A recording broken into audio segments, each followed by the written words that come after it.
Sometimes, when you're going through hell, you just gotta keep going.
and torn, and we battle our suspicions, plagued by our addictions, yet we never seem to settle our discord.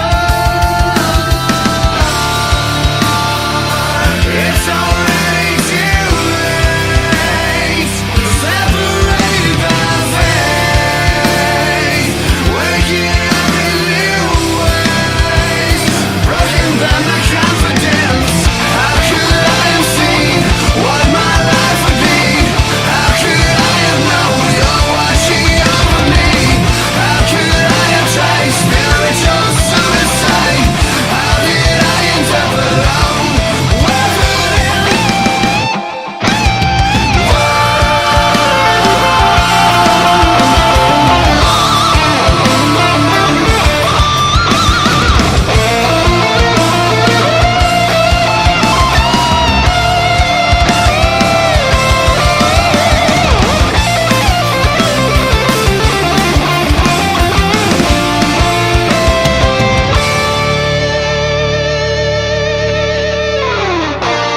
How could I have seen you?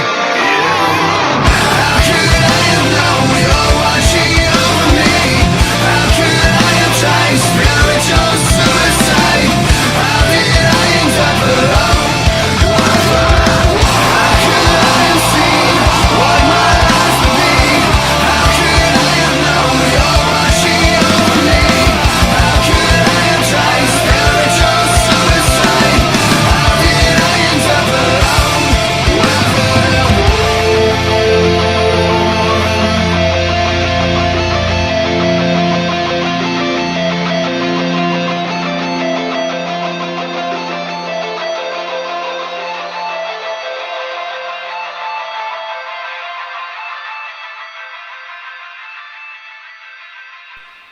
Alright, folks, we're back.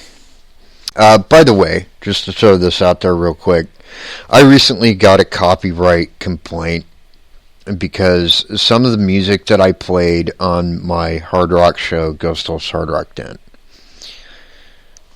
and that music, along with the music I just played, I don't own the rights to any of it. I'm just a radio host that likes great music. Both the one that I used as my intro tonight and the one I just played are from a band called After, and they're amazing. Hence why I play it. But I own no rights to it. I don't claim any rights to it at all. So there you have it. Anyways, continuing on with tonight's show.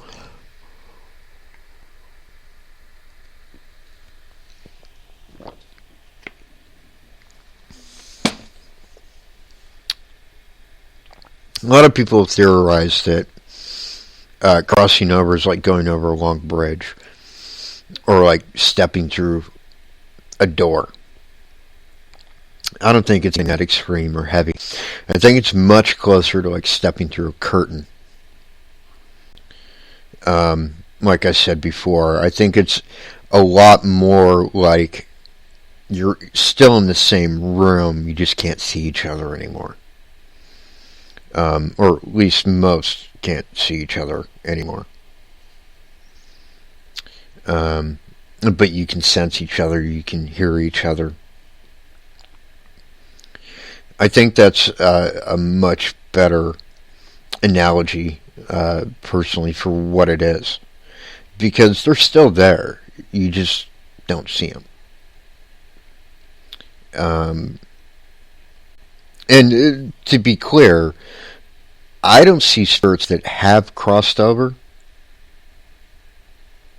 or rather, I should say, I don't see spirits that are on the other side and have already crossed over and they stay there. I can't see them.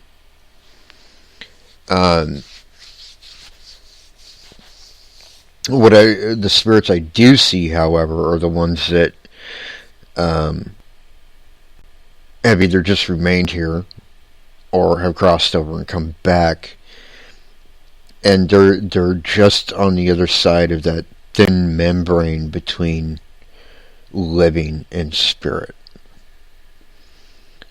which is like I said before, like looking through a waterfall. Sometimes you see things clearly, sometimes you don't. But me, personally, I always see something. I always see things.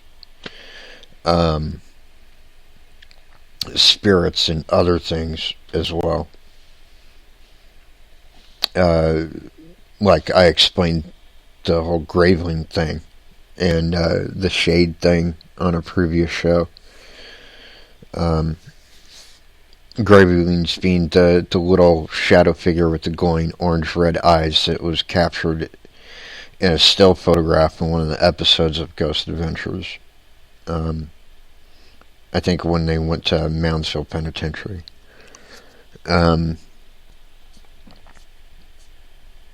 And they're harmless, by the way. They're like the sheepdogs of the paranormal world. They just keep spirits where they're supposed to be.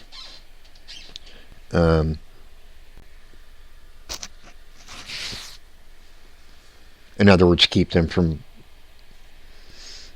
roaming to places that they shouldn't roam. And I think part of that is because those on the other side kind of enjoy, I guess, what you could say is their anonymity. Because yes, there are a lot of believers, and someday there's going to be a lot more. I think we're actually getting to that point where there's a lot more believers than the closed-minded sect. And I always say closed-minded, not skeptic, because they're actually two different things, by the way. Closed-minded will not believe anything you present them, no matter how dead on it is in the way of evidence. They'll never believe it. They'll come up with some way of tearing it down. Like when they actually found DNA to prove the existence of Bigfoot, what happened? The closed-minded scientific types shut it down. They said, well, no, it was probably just contaminated, blah, blah, blah. Because it had come back several times as human.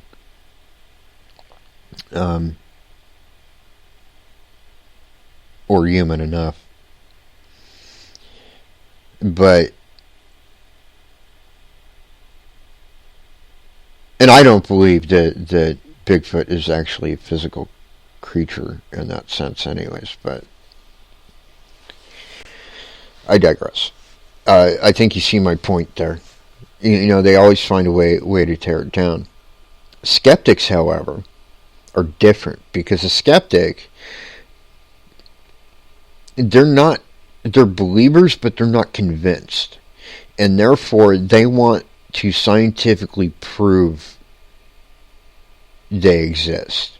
It's actually skeptics that are the reason why we have the things that we have to investigate, like digital audio recorders and infrared and full spectrum camcorders and all that stuff. It's because of skeptics.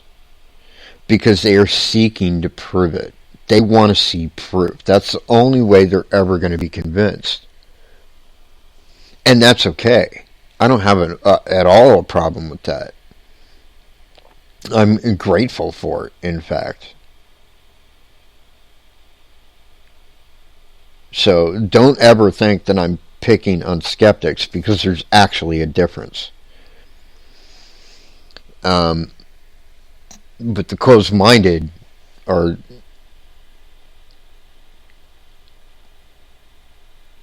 Yeah, most of the time I just want to kick them in the head. But I don't.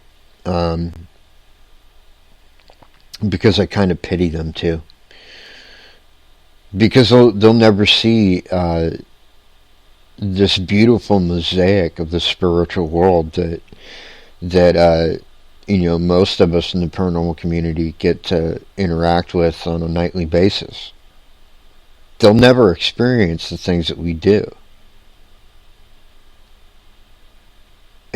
that actually makes me kind of sad for them. To be honest about it, it does, because it's like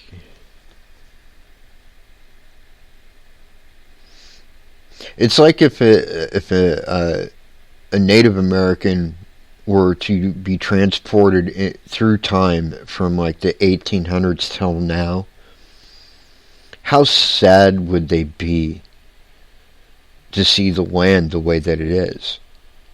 That's kind of how I feel about the closed-minded folk, because we're on the precipice, really, of major acceptance by the world at large, and major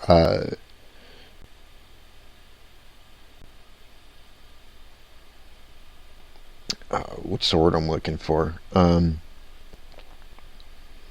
Major acceptance and major approval by the world at large. But the closed-minded ones are never going to approve. They're never going, because they can't. Because they are so closed-minded that they can't accept anything alien to their way of thinking. And that's a very sad thing. These are the kind of people that probably don't appreciate art very much, because all they see is paint on canvas or pencil lead on paper or whatever. They don't see the beautiful picture that's actually right there in front of them. And that's what closed-minded is. It's that kind of worldview of having like blinders on all the time to anything that's different. You know, this is the same kind of base that racism and classism and all that is like steeped in, because it's their narrow view. That's all they see. Is basically what they want to see. And that's sad. It is sad. See, like, okay, I'm going to kind of give an example of what I mean. I'm not at all racist. I don't care what you are. White, black, red, brown, purple, doesn't matter to me, because the way I see it, an asshole is an asshole no matter what color it's painted.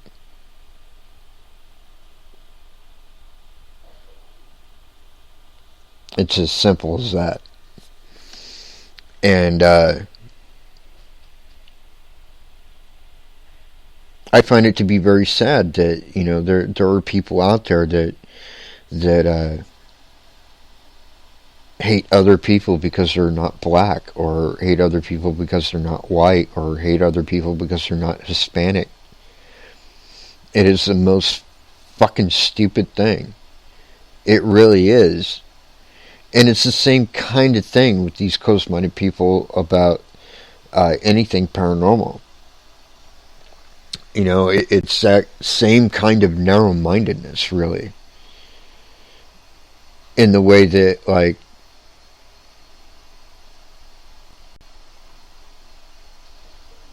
if it can't fit into their narrow view, they just don't have any room for it.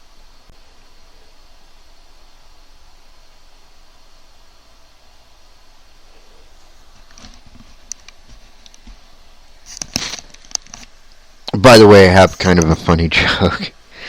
A while back, I watched this comedy special called The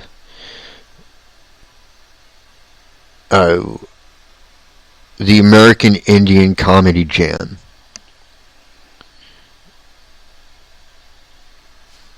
And the host of the show was a Native American comic who was famous back in the day. He actually used to work with Richard Pryor quite a bit when Richard Pryor had a TV show back in the 70s. and very, very funny man, but he told this joke about how he was doing a show in Texas, in the South somewhere, and this redneck goes, "We don't want to hear that engine. Go back to where you came from." And he goes, "Well, okay." And then he pitched his tent in the guy's front lawn.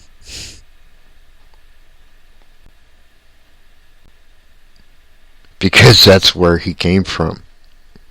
But it kind of illustrates like what I'm talking about. These closed-minded types just want us to go away because we don't fit in their little world. And I think the most beautiful thing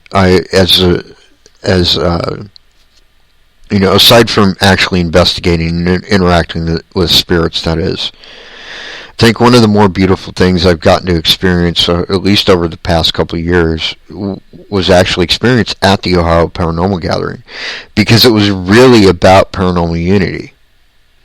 Regardless of what specific beliefs were, we were all there together.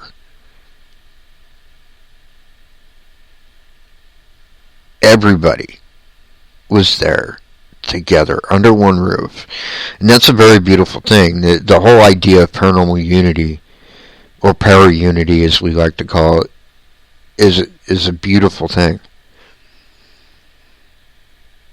because it doesn't matter what your specific beliefs are, or what your exact background. It doesn't matter, because it's about being there to help others in the paranormal community. And that's what we are, by the way. We are a paranormal community. And it's not just the guys you see on TV. It's not just me that you hear on this radio show. There are a lot of us. Oh, and while I'm on that, I'm going to issue a public apology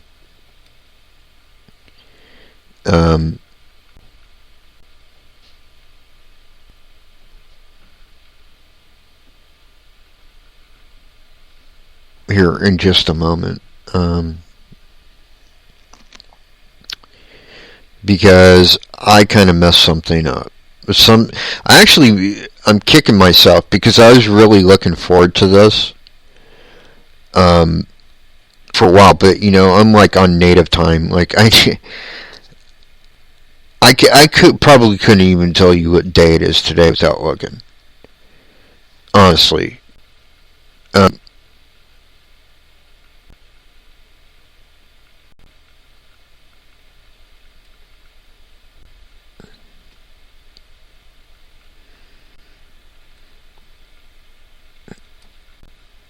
Because Mr. Craig West has a show called X Zone Radio. It's actually a nationally syndicated paranormal radio show. And I was supposed to be a guest 4 days ago on the 21st. And I don't want to make any excuses. I messed up and I missed the date. I missed it. Now, I did have a lot. I'm trying to move into a new house, and there's a bunch of drama going on with people that I know and all that. But I'm not making any excuses, and I just want to say publicly and for the record to Craig West and the Rob McConnell, the host of the show. Craig West who is the studio producer, and Rob McConnell. I want to say I'm so sorry that I missed my interview for your show. And if you ever want to reschedule, that is fine. Or if you ever want to be like a guest on my show, or if you ever want me to give you the contact information for one of my former guests, I'm willing to do that too, as a way of making amends. So there you go. Publicly and for the record, I apologize. I missed that.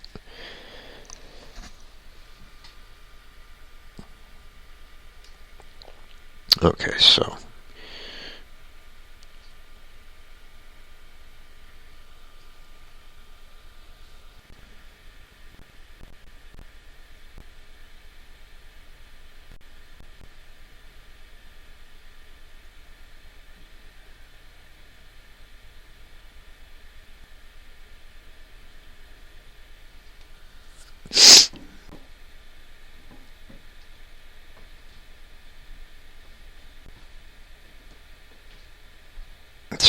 yeah.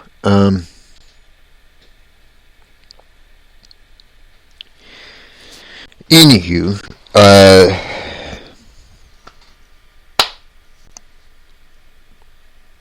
there you have it.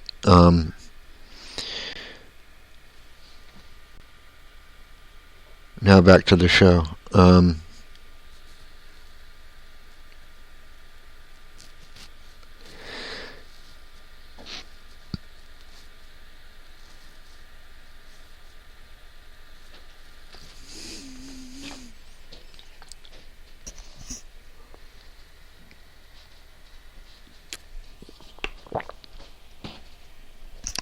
Here's the other part of the whole crossing over thing.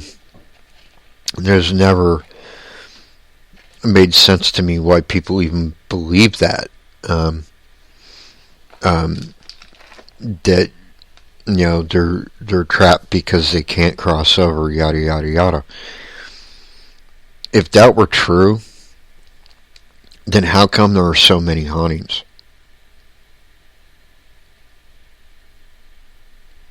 Think about it. If crossing over was like the thing that they're supposed to do, wouldn't it be obvious that that's the thing they're supposed to do?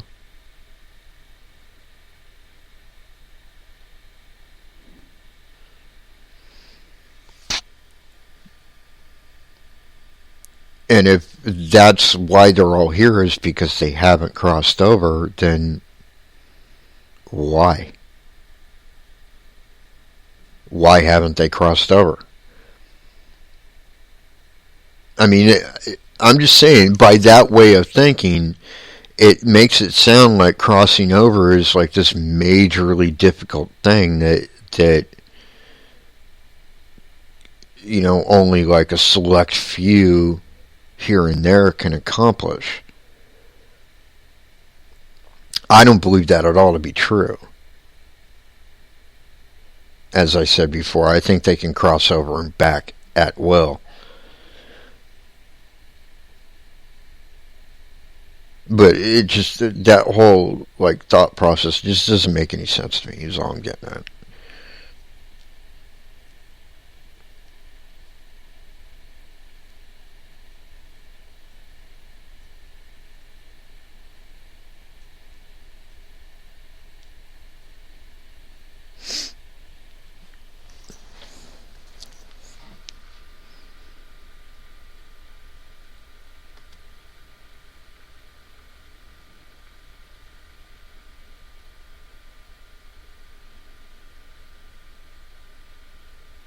But anyhow, that is about all I've got, to be honest with you, for tonight. I'm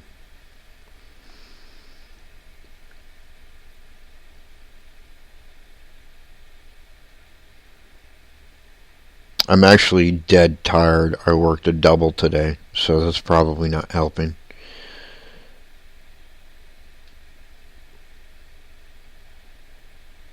But if anybody has any questions, feel free to hit me up in chat or on either ghostwolfradio.com or in Spreaker chat or on Facebook. Or you can also feel free to email me at ghostwolfj, Jay, all one word, ghostwolfj at gmail.com.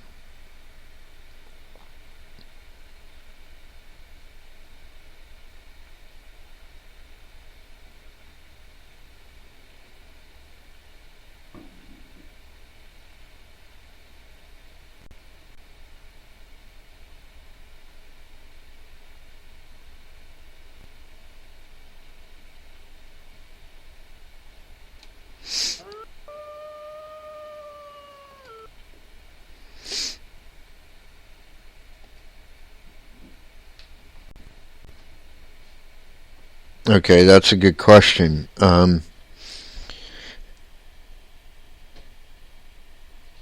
Ashley just asked me in Spreaker chat, why do they come back? Okay, well, let me kind of answer that with another question. Why do you think?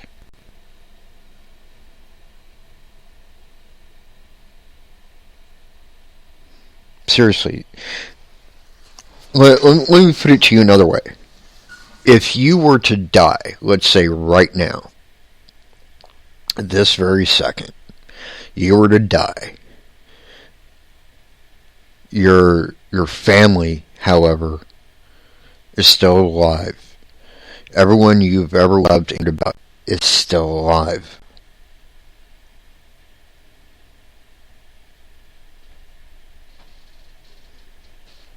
Wouldn't it make sense to come back? Not to mention the fact that everything you've ever known is here.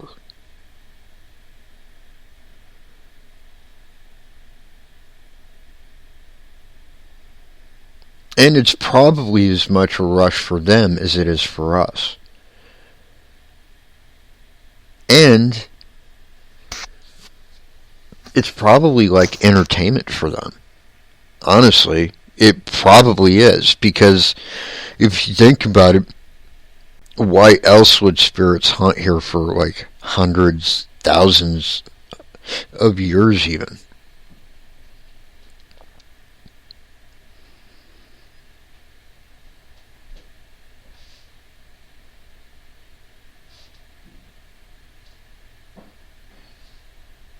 Well, there you go.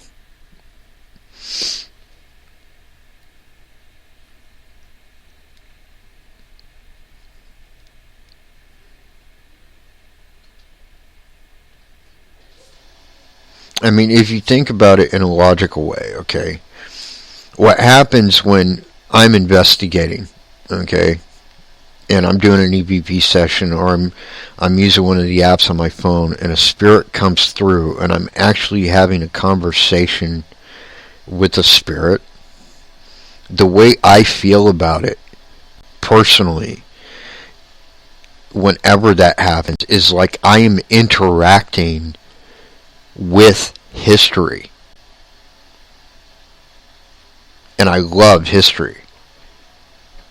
So I get to interact with history in a way that nobody else does. Okay, well, looking at that from the other side of it,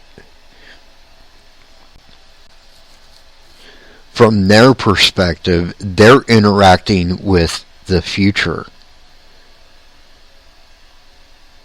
Or at the very least, the present.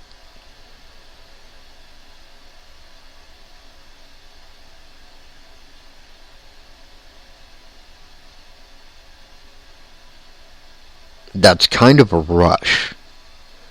That's kind of enjoyable.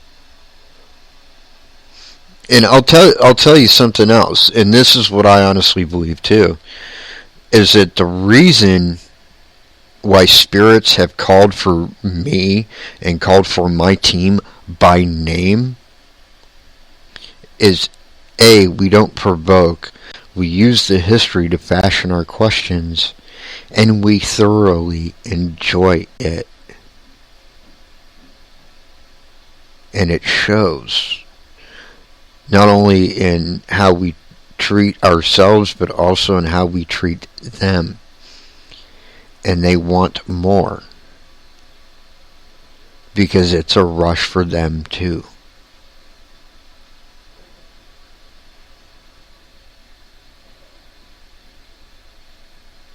That's how I feel about it. Is that factual? Am I able to prove that? Not really. I mean, I could probably ask through EVP or whatever, but, that's only evidence if you believe it's evidence.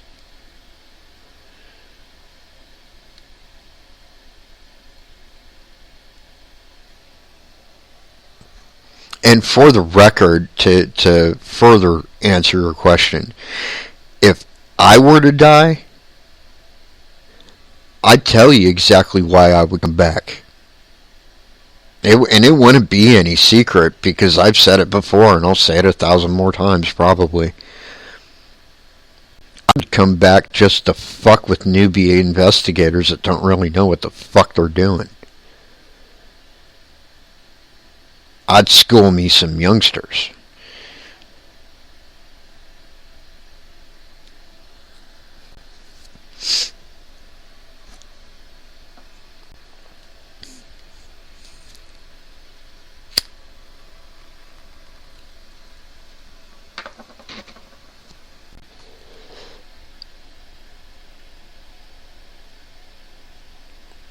But there you go. There you have it. Any other questions? Let's see.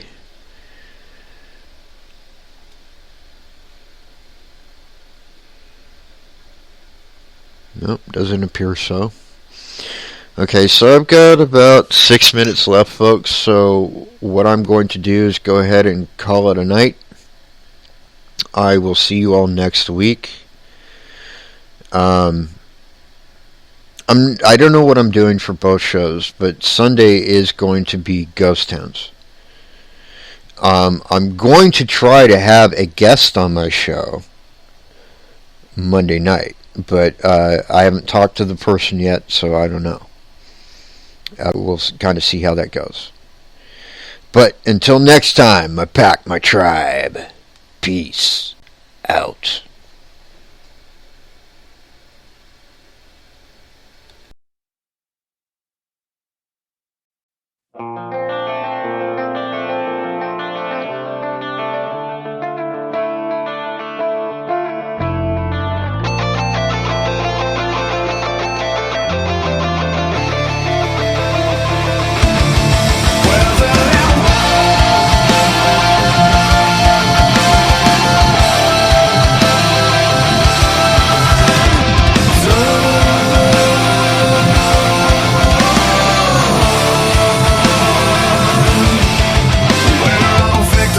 Circumstance, with a second glance, I know that I am not the only one who's been callous by religion and all the superstition that it's brought into my life since I was young. Take it from me, it's already too late. Separated by faith, waking up in new ways. Broken by my confidence, how could I have seen what my life would be? How could I have known you're watching over me? How could I have tried spiritual suicide? How did I end up alone?